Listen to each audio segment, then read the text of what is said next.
Há duas matérias cascudas que tem muita coisa. Eu tentei resumir pelo máximo e pelo mínimo, certo? Pra gente, mas bora pra aula, vamos lá então. Então vamos começar pela famosa botânica, que a URGS sempre tem uma média maior de questões, junto com outras que eu já falei na aula de prognósticos do que realmente vai cair na prova. Se não está aqui no card, está lá na descrição, certo? Mas vamos lá. Bom, então aqui, ó, sistemática vegetal, tá? Então aqui, ó, algas, incluindo o grupo Procária, chamado antigamente por Monera, com protistas e alguns vegetais. Protistas são os protozoários, ok? Briófitas, tá? Musgos, antóceros e hepáticas. Pteridófitas, samambaia e xaxim. Gimnospermas, primeiro sequoias araucárias. E angiospermas, obviamente os grupos das mono e dicotiledôneas. Mas vamos lá que depois a gente vai ver um a um. Então, sistemática, nós temos algas e briófitas, que são avasculares, ou seja, atraqueófitas, não tem vasos condutores, enquanto esses demais são vasculares, ou seja, existe sim tecido condutor de seiva elaborada, seiva bruta e essas coisitas. Então, algas e briófitas, eles não têm tecidos propriamente ditos, por isso que não são cormófitas, são uma estrutura única, como se fosse um talo, com um único tipo de célula.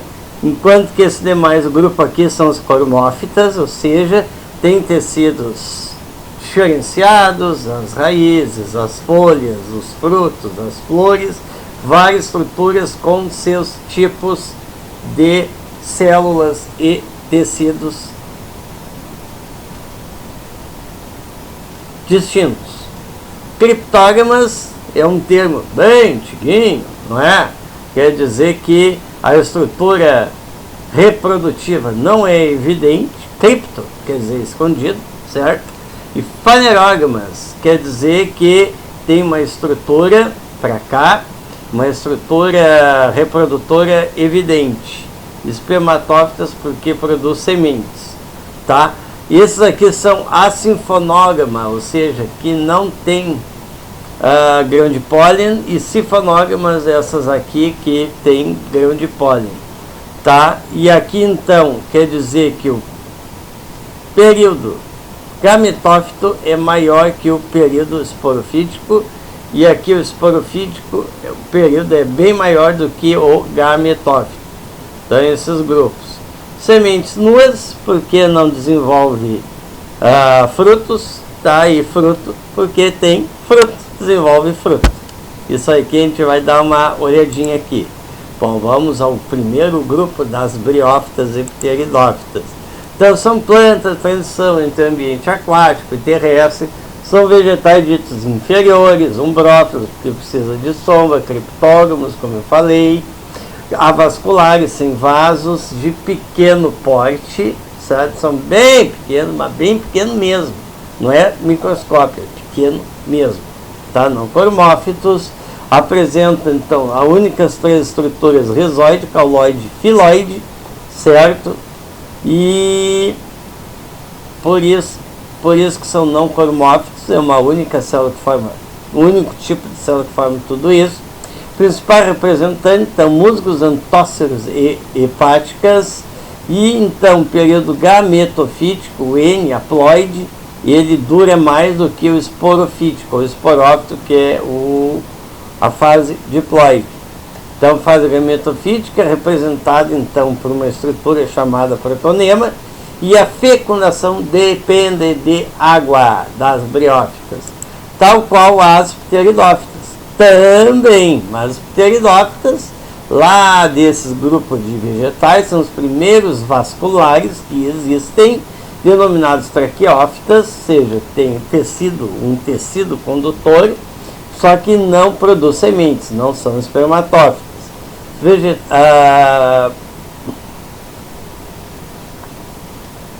Aqui tá vegetais inferiores, criptógamos, certo? Que a gente falou, cormófitos, então eles vão ter uma raiz, uma folha, folhas e um caule verdadeiro, com estrutura celular, tecido celular, que vai distinguir essas estruturas.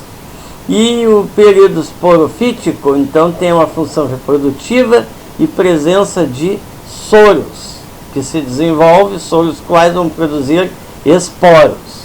Tá? A principal representante, então, Xaxinha, vem com samambaia e cavalinha.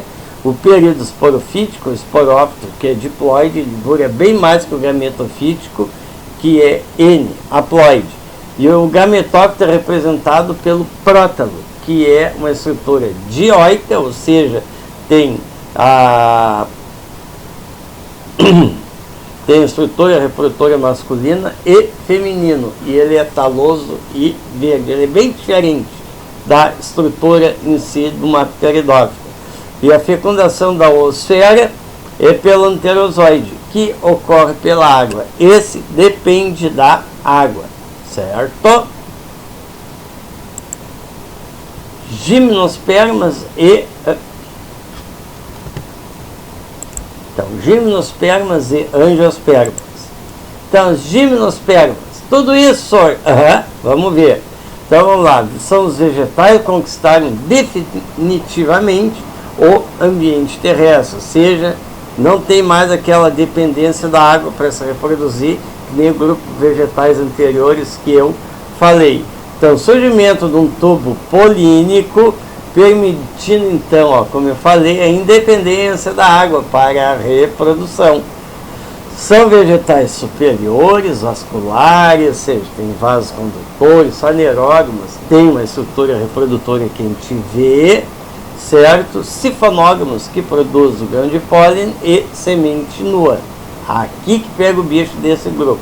E eles formam, então, o bioma taiga ou floresta conífera, típico de clima temperado. Ou seja, se a gente sobe para a Serra Gaúcha, aqui no Rio Grande do Sul, a gente vê muitas gimnospermas, ou a Serra Paulista, a Serra Paranaense, a Serra Carioca, né? Então a gente vê coníferas, né?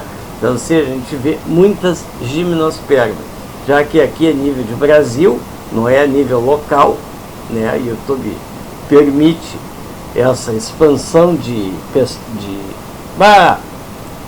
bora lá, principal representante. Então aqui eu não botei a figura para ficar mais objetiva a coisa. Cicadáceas, tem o ginkgo biloba, que tem remédios, o famoso ginkgo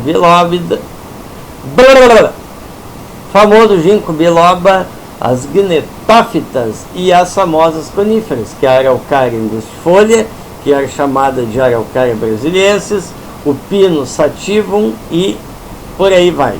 Enfim, até que o período esporofítico diploide ele é maior do que o gametofítico, ou gametófito, que é um ciclo haploide. Então, a planta com sementes nuas, tá? Devido à presença de flores primitivas, ou seja, não tem um ovário para formar o fruto, tá? Tá na própria estrutura, tá? A semente só.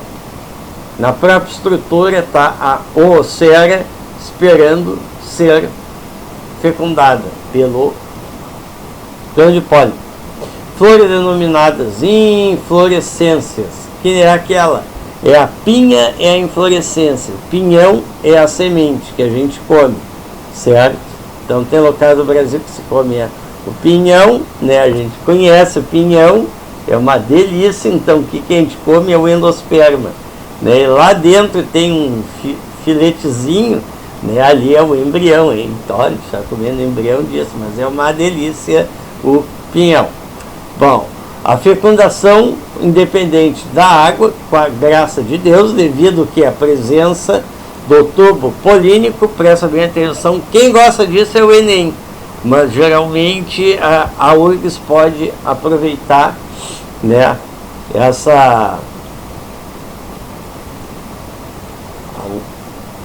a URGS pode aproveitar essa parte aqui do Rio Grande do Sul e de outros estados do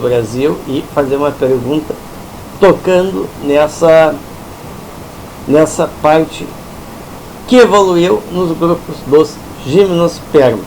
E a polinização é sempre, mas sempre por anemofilia pelo vento. Ah, mas não tem aquela do inseto? Não, é só o vento que é o agente polinizador de todos os gimnospermas, certo? Ah, agora as angiospermas são vegetais mais adaptados, são distribuídos por todo o ambiente terrestre nesse planeta, né? São dispersos então em tudo. Então a gente mais vê angiosperma do que gimnosperma. Dependendo do local, a gente vai ver um gimnosperma. Aí tem aquele, ah, mas eu estou vendo um gimnosperma que não é para estar. Alguém plantou. Período de 70, 80 anos para dar o indivíduo adulto. Então são plantas vasculares, com vasos condutores, cormófitas, seja com estruturas diferenciadas, tecidos diferenciados, fanerógamas que a gente vê, então, a flor, apresentam fruto formando o grupo mais complexo evolutivamente no reino vegetal, reino das plantas. Principais representantes se agrupam então em monocotiledôneas e dicotiledôneas, certo? Isso aqui a gente vai dar uma olhadinha. Os períodos porofíticos, esporófito, diploide. O período é bem maior do que o período gametófito, gametofítico, que é haploide. É um vegetal com sementes envolvidas por fruto, tá? Ou seja, apresentam flores verdadeiras com presença de ovário, e é desse ovário que vai vir o fruto e a semente lá dentro. Daqui a pouco a gente já dá uma zoiadinha. A fecundação, então, ela é independente da água, tá? Como eu falei, devido ao tubo polínico presente na parte feminina da planta, e lá nesse saco embrionário, onde está a semente, tem 7 células e 8 núcleos haploides, ou seja, tem os núcleos polares que tem 2 núcleos, né? Aqui só para dar uma boa ideia, polinização diversa, não só pelo vento, mas por insetos, por animais, por aí. E isso aqui, ó, presta bem atenção, a fecundação é dupla, porque o seu... que é o...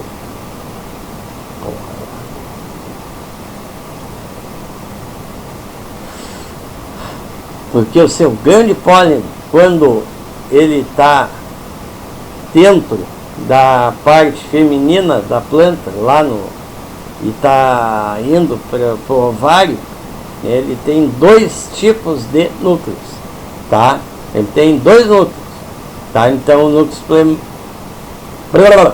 núcleo espermático haploide fecunda a oosfera, que é haploide, forma o embrião diploide. Presta bem atenção. Aí tem o outro segundo núcleo tem o segundo núcleo espermático, que é haploide, e ele vai fecundar os 2 glóbulos polares, que ambos são haploides. Aí dá origem a uma estrutura triploide, que é o endosperma secundário ou albúmen.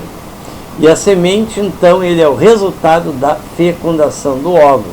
Já o fruto, então, se forma após a fecundação, que é o ovário, e essa parede do ovário se desenvolve. Vai originar, então, os frutos verdadeiros, protegendo e auxiliando a dispersão das sementes, que é a parte de algumas frutas que a gente come, certo? Classificação das angiospermas. Então, tem 2 grupos, mono e dicotiledôneas. Deixa eu acertar isso aqui. Oh.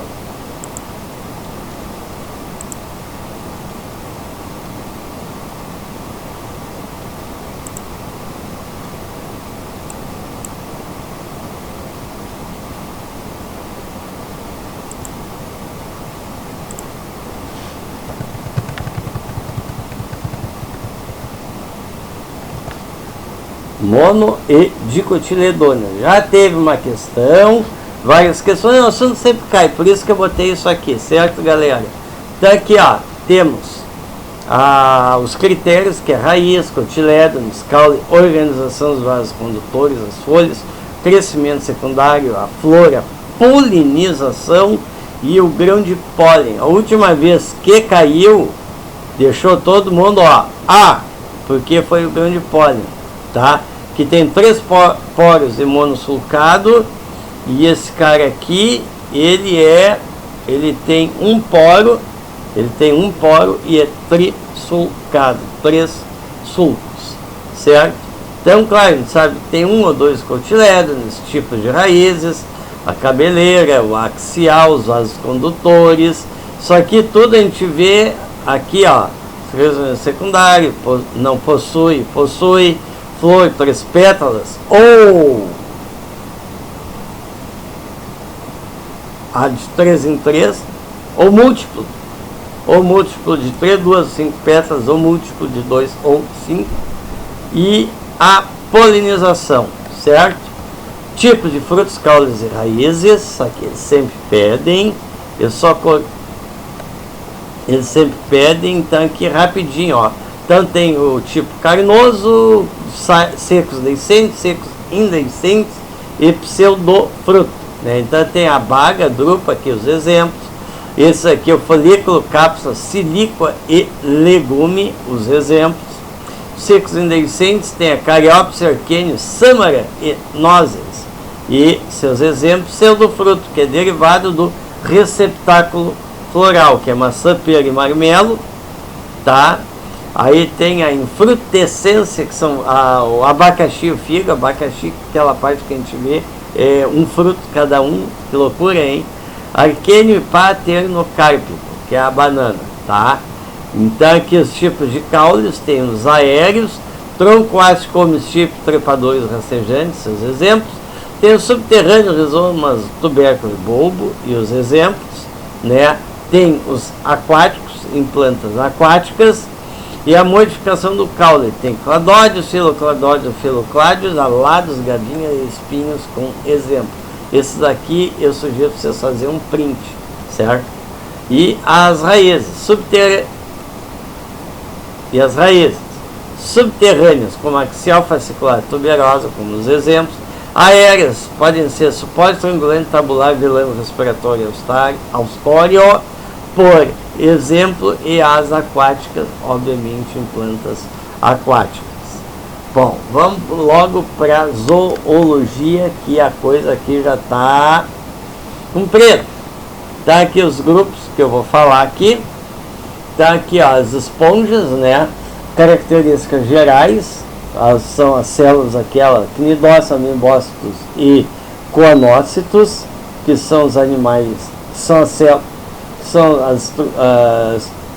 e cnidócitos, amibócitos, coanócitos são animais filtradores, certo? E o habitat são aquáticos e marinhos. E aqui é importante vocês notarem essa parte do folheto embrionário, que a URGS sempre gosta de dar uma perguntadinha, tá? E o nome e o nome da larva, quando ele tem uma reprodução sexuada, certo? E é bom ter em mente essa célula, gestão, respiração e expressão. Vamos pular para os selenterados ofinidários.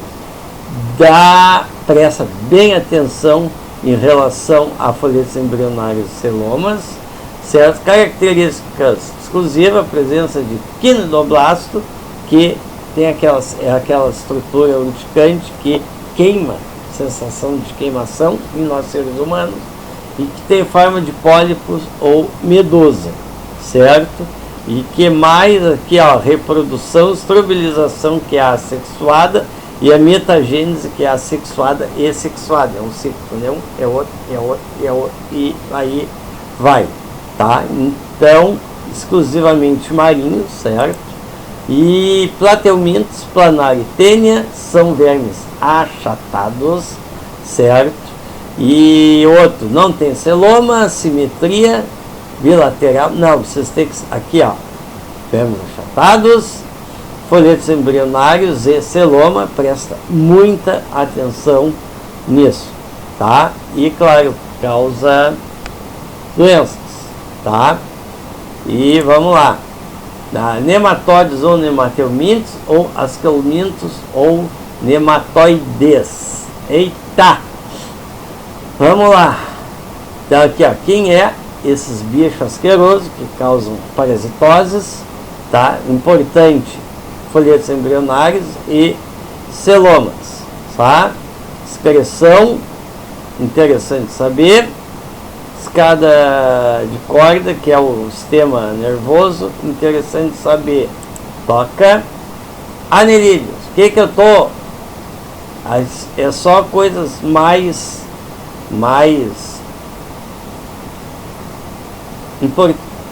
coisas mais pontuais que geralmente a URGS pede, tá? Então, anelídeos, por exemplo, aqui ó, as minhocas. A nereida é um bicho que a gente só vê no mar, e quando vê, se é que vê, que isso a gente nunca vê. Geralmente, né? A gente vê água e areia, tá? Folhetos embrionários, celomas, importante, muito importante. Digestão, tem uma estrutura típica deles, que é o tiflosole, do tubo digestivo desses animais. Bom saber, ó, cutâneo branquial, certo? Nefrídeos também, isso aqui é importante saber. Ganglionar e saber quem é quem deles, do coisa. Bom, moluscos, tá? Tudo isso que a gente conhece, bom saber. Características exclusivas dos moluscos, folhetos embrionários, celoma, certo? Fiz bem grande aqui, ó, vocês estão vendo. Quem quiser fazer parar o vídeo ali ou então fazer um print, tá? Então aqui a digestão, rádula, que é aquela linguinha lá dos moluscos, certo? Dos gastrópodes, tá? Respiração. Nefrídeos, excreção. Tá aqui, ó, artrópodes, tá? Exemplo. Tá, tem uma tabela dos artrópodes que a gente vê? Tem, não fiz, né? Para ficar coisa mais para resumo mesmo, tá? Tá aqui, triproblásticos e celomados. A respiração traqueal nos insetos, filotraqueal lá nos crustáceos, e a respiração traqueal nos insetos, filotraqueal nos aracnídeos e branquial lá nos crustáceos. Excreção, né, também, né, ó, coxais nos aracnídeos, tubo de Malpighi lá nos insetos e glândulas verdes lá nos e glândulas verdes nas aranhas, tá? Tubo de Malpighi, coxais e crustáceos, glândulas verdes e aracnídeos, tá? Bom, e aqui, só que a gente tem que ter uma ideia, porque pode dar os bichos e pedir, ai, qual é a classe? Ah, e tem que estar na cabeça, meu cara, né? Equinodermos, então equinodermos, estrela do Maurício do Malheiro e do Mário, ó, tem que saber isso aqui. Sistema ambulacral,